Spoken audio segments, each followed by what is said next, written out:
Welcome back to the Misunderstood Introverted Black Girl podcast with your host, Xylea, where we talk about womanhood, childhood trauma, healing, relationships, finances, pretty much anything you could think about when it comes to transformation and becoming the best version of yourself. So if you guys are new to the podcast, you can listen to us on Spotify, YouTube, or Apple Podcasts. And follow us on our social medias on TikTok and Instagram for podcast clips. But we're going to get straight into today's video. So I hope you guys are ready. As you've seen by the title, we're going to be talking about why you should be going to therapy. And these are my personal reasons on why I feel like you should go to therapy as someone who has put herself in therapy on multiple occasions in a household full of people who, in a household of people, in a family of people who I don't think not a single person does therapy. Okay, so just know if you're in a similar situation where your family doesn't do therapy, or they speak down on therapists or speak down on therapy, I know what it feels like. I understand, but you have to be the one, if you choose to be, to break generational curses, traditions, families, and start new things, because I truly feel like this is life-changing, and this is something that can help to better us, especially as Black people, Black women, if you're watching and you're not Black, just people in general, to heal from a lot of generational trauma that we deal with, and to just become a better version of ourselves, to be a better example for upcoming generations and our own kids and beyond. So I'm going to get into my reasons on why you should go to therapy. My first reasoning, or the way I look at therapy, is a way to release thoughts and ideas and stories and trauma that you have been holding on to for who knows how long. And a lot of us have been holding on to trauma since we were kids. I don't think it's very understood how bad holding on to things, events, traumas can actually play a role into our everyday life without us even knowing. The littlest thing that can tick you off is probably based off something that you're holding on to since you were 5. And a lot of people don't understand how deep it gets, and how a lot of anger is very indirected towards the wrong people, the wrong situations, and it's just underlying anger that's from a way bigger issue that honestly is all grounds to have anger towards, but the anger is getting placed other places. When doing therapy, you're releasing these thoughts, these traumas, these events, and you're releasing it to someone who is not going to judge you. And I think that is one of the biggest things with why we hold things to ourselves, because we feel like we're going to get judged for the things that we think or the things that we've been through. And a therapist's job, as long as you have a good therapist and a therapist that actually wants to be a therapist, you will not be judged in the process. It's something I just want to clarify before I get into it, in case I don't mention it. Please, I tell this to everybody that I tell, try to encourage to go to therapy. Don't let one bad therapist ruin all your experiences. Don't take one therapist and say, I'm never getting a therapist again, because I think you're depriving yourself of a chance to heal over maybe one bad apple in a group of amazing therapists that can help heal you, and that probably help you to way further in life than you could by yourself. And I say this because I've had my run through with therapists. I've had maybe 3, and I'm on my either 3rd or 4th one now. But if I would have let the first therapist ruin it for me, or the second therapist, I would not be where I am right now with, honestly, the best therapist that I've ever had. I really wish sometimes that we lived in the same state and I did in-person sessions, because if I could make her a little gift basket, my first thing is to do a gift for somebody. That's my love language, is gift giving, because she has helped me in 4 months alone literally evolve in the way that I think. I look at myself, that I look at situations, and I'm able to come to you guys and share a lot of the things that I share, because my mind is becoming a lot more clear. So I really want to stress to you, don't let one person ruin it for everybody else. Sometimes you're going to meet the bad person. Sometimes you're going to have a bad relationship. Sometimes you're going to have parents that aren't the best. But don't let that ruin you from trying to keep going in life. Just like if you had a bad therapist, there's going to be a good one, okay? Even if you run into a few, I just told you I had about 2 or 3 that was not given. So don't let that ruin it for you, okay? I just really like to reiterate that, so that I don't want your next thing to be, oh, I'm not doing therapy because I had a horrible therapist. I understand that is so valid for you to have that thought behind it, but don't let that ruin what could also be good if you find the right one. And like I was saying before, I don't think people understand how freeing it is to release things that you have never said to a soul. Going through a traumatic event, if you just had these thoughts in your brain that you just could not understand, you just kept it to yourself because you felt it was weird or you felt like nobody will understand you. The relief you get off of just saying it to someone is something that is irreplaceable and something that is so freeing. I don't know how to explain. Given I've talked about things that no person on this earth has ever heard but me, God, and whoever else could hear my thoughts, because I don't know who else could, but those are the only, like me, I'm the only one who ever heard the things that, or know the things that I've said, or know the things that I've thought, and to be able to say that out loud and to not be judged for it is already step one in freeing me from a trapped place, especially in someone who has suffered with anxiety and depression majority of her life. I feel like I am finally escaping those thoughts that come with depression and anxiety, all because I release so many thoughts that have been trapped inside my brain. And to me, I feel like having a therapist, you're having someone who is trained for this. There is nobody better except God. But sometimes I feel like you still need someone here, a human to talk to. You still need someone to speak to on a regular who has truly went to school and mastered the subject of understanding people and helping people recognize what they're thinking and what they're going through. There's nothing more irreplaceable than someone whose passion is to help people to become better. And I feel like that is another reason why you should look into therapy. On top of, you have to think about it as, imagine your brain is filled with all these bad thoughts. And you just constantly keep thinking them by yourself. You have no clue why you're thinking them, and you have no way to release them. How do you expect the good thoughts to come in? How do you expect the good ideas that you have about yourself to come in if you feel like you're holding on to a thought that you're ugly because your mom called you ugly? You're never going to believe the things that are good if you don't get the bad things out. You have to just imagine it like, just like you have a bowl. You have a bowl and it has, let's say it has toxic water in it. If you don't get the toxic water out, you putting in good water in the bowl is doing absolutely nothing, because all it is diluting it. It may dilute it, but it's still going to be dirty. It's still going to be nasty. It's still going to have all these bad thoughts in it. So therapy, let's say you're dumping out the toxic water first and then you're adding in some pure water. It's like the good ideas, the good thoughts. The water might clear up over time. You keep doing that. Next thing you know, you have clear water or good thoughts now. Now you can believe the thoughts that you have. Now you can actually believe what the good thoughts that come in, and you have space for them. We can hold but so much inside of us before we erupt, before anger is the first thing that comes out, because we have no other emotion but that, because we're holding on to so much negative.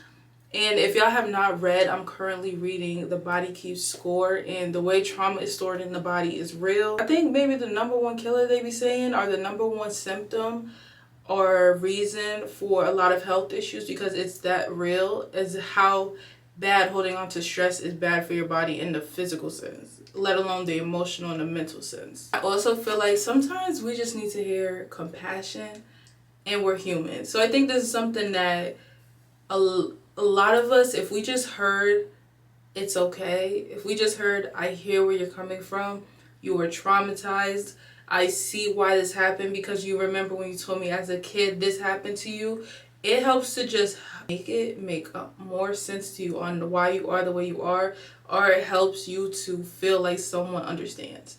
And I think that's all we be searching for, especially when we're angry, when we're looking for it in other people, we're getting into relationships. We're just wanting someone to help us, to understand us, or to believe us, especially to believe us. Because I feel like a lot of people have situations where they talk about their trauma and get shut down, or get told they're lying, or get told, oh, I don't care. And that's not true.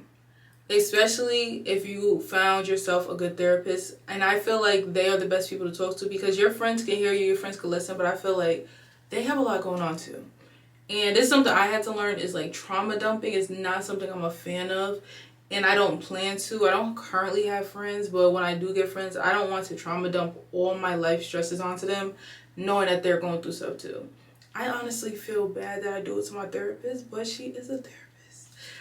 This is why she has her own probably therapists and stuff, but I just recommend go to a therapist who is specialized in this exact topic for this exact reason, so you're not losing friendships over things of like trauma dumping or gaining friends off of trauma dumping, because that is dangerous too, because y'all are only relating on trauma levels. A whole nother topic for one of the podcasts, but I'm gonna leave that there. But you don't want to have that be the basis of why you're friends and then, you know, things erupt if somebody not in the trauma world no more. And something that my therapist says a lot that's very helpful to me is that you didn't know any better, and you gotta stop beating yourself up for stuff that you did not know better.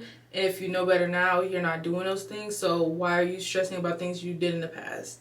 And I think if you heard that from somebody, especially someone you're constantly talking to, you'll start to believe it, because it's like, why am I speaking so down on myself? Why am I being so mean to myself when I didn't know any better? Why am I doing these things when I was a kid? Why am I doing these things when I was just trying with what I had, and now I have more resources, more knowledge, and now I can do better? Don't think from this standpoint. You have to think of it of who you were when you made decisions, or if you did something that you regret, you have to think of, where was I? What were the circumstances?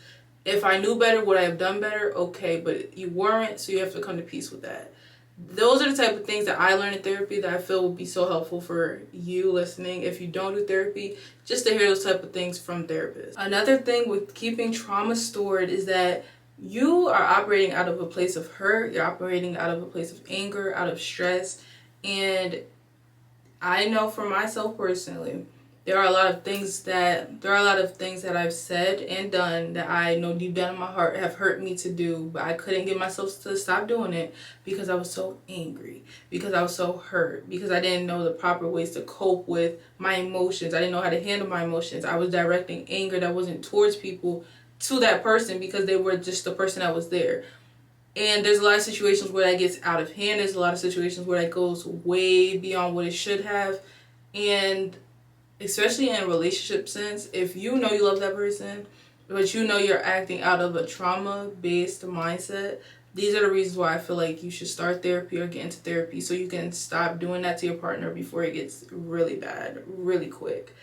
And I just say that, I think deep down people really do love people, but I feel like when trauma is in the way, you can't do that properly. And I feel like trauma honestly ruins a lot of good things, or a lot of good relationships that could be good, but trauma gets in the way. And that's really sad to think about it, but you really have to put the effort into healing yourself and fixing yourself so that you're not doing that to people that you love, because sometimes certain things are just unforgivable. Some things you can't come back from.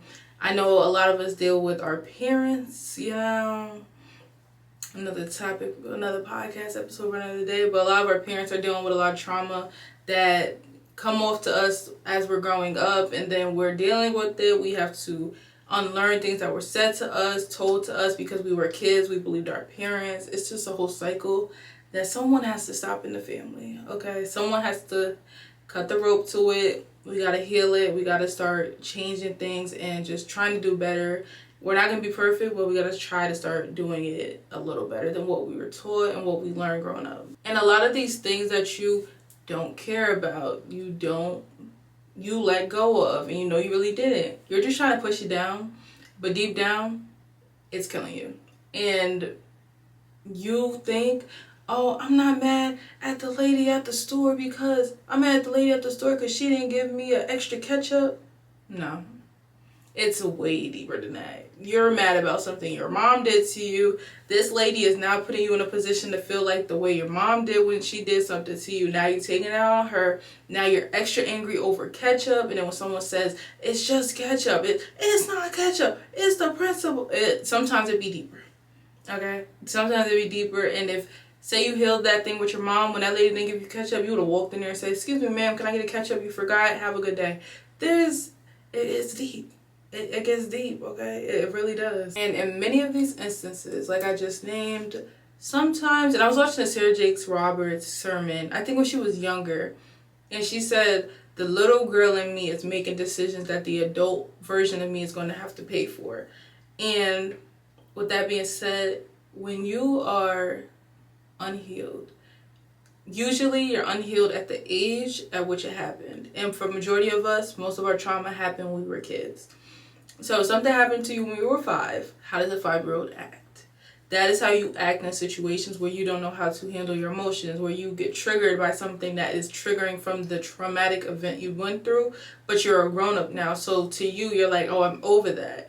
But in this situation, you're not putting yourself in a position that, okay, 5-year-old you is coming out because they're triggered.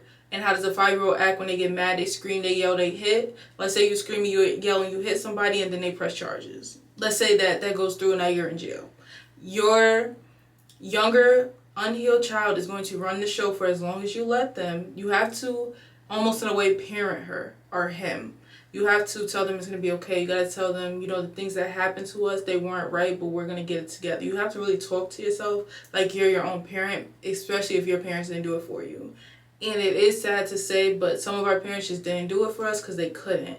And I think when you come to the realization that they did what they could do, you stop blaming them, you let it go. It's easier said than done, trust me. I'm still in the process, but I'm definitely on that route. Forgiving and trying to just heal so that I can just live my life peacefully, honestly.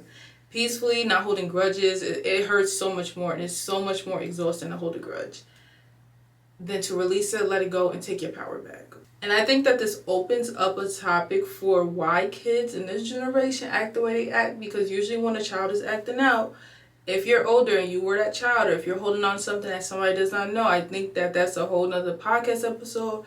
But I think there's a reason why so many children are just, I don't know what's going on. It's like, it's so bad right now. This is why somebody has to start the cycle in the family. Someone has to get it started. And I feel like, personally for myself, I feel like it's me. I've always felt like it's me. And I'm really, really taking it seriously and really just wanted to become better to help whoever I can help, reach whoever I can reach, because I don't know what's going on in this world. We gotta get the control back. We gotta get something more positive going on, and more positive outlooks, more positive people, helpful people, healed people, so that it can start changing and hopefully changing for the better. And something that is popular, especially around the Black community, is that therapy is a scam. Why is it a scam? Why is therapy a scam? Like I said before, I understand that there could be bad therapists in this world, but do not let that ruin it for your rest of your experience. Because I promise you, you find the right therapist, they get you together. I'd be so excited for therapy once a week. That is literally the highlight of my week. I love going to therapy and talking things out, because every time I talk about something, she helps me to understand it, and that thought is out my head. Like I said, someone who dealt with depression, anxiety, keeping all her thoughts to herself, and borderline OCD, which is obsessive compulsive disorder, I could not stop thinking about things. I would obsess over them. They would usually be negative, and I'll get into a dark place. Okay, we're going to talk about that on one episode of me going through depression, like my worst stages of it. We'll get to that, but now that I do therapy, she explains it to me. I get it. I understand it. I ask questions so that my mind can say, you know what? We had the thought, it's gone. The next time I have the thought, it doesn't bother me that much because I have a better understanding of it. And if it does bother me, I just bring it back the next week. Don't be afraid to bring up the same topics. You might have to keep talking about something to really understand why you're thinking that way. It's okay.